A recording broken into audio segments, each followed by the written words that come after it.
পাচ্ছেন গরুর lumpy skin disease হলে আমরা যে ভ্যাকসিনগুলো ব্যবহার করি, LSD এন্ডল, এই ওষুধটা আমরা প্রয়োগ করব গরুকে প্রত্যেক বছর একবার করে প্রয়োগ করলে, বাংলায় আমরা যেটা বলি যে পক্স, যেটা এই সময়ে গরুর বিশেষ করে মশামাছির কারণে এই সময়টা বেশি হয়, যে কারণে এই ওষুধগুলো কিন্তু আমরা নিজেরাই কিনে নিয়ে এসে আমরা নিজেরাই ব্যবহার করি।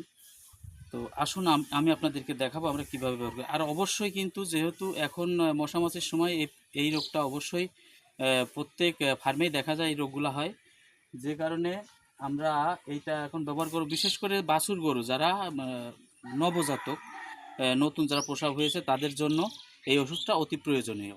তা আমরা এই ওষুধটা এর সাথে ভাজিয়ে নিব, তারপর গরুকে ভ্যাকসিন দেব। আপনারা সাথে থাকুন।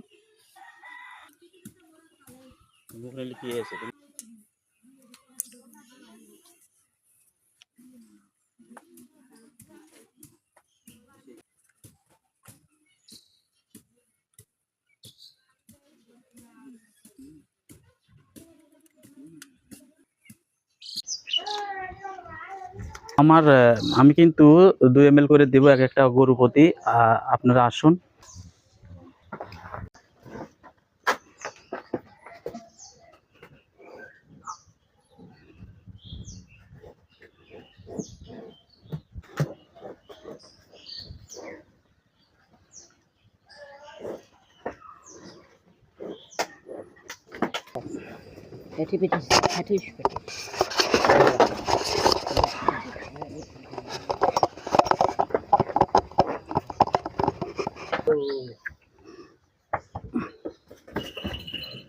এই ইনজেকশনটা দেওয়ার সময় সবসময়ের জন্য মনে রাখতে হবে যেন এটা মাংসে না যায়। এটা গলার এই চামড়ার নিচে দিলে এটা আমাদের জন্য সহজ হয়। এটা মাংসে যাতে না যায় এই দিকটা সবার খেয়াল রাখা উচিত। এবং আমি যে কথাটি বলতে চাচ্ছি, অবশ্যই এখনকার সময় এই টিকাটি আপনারা অবশ্যই দিবেন। ধন্যবাদ সবাইকে।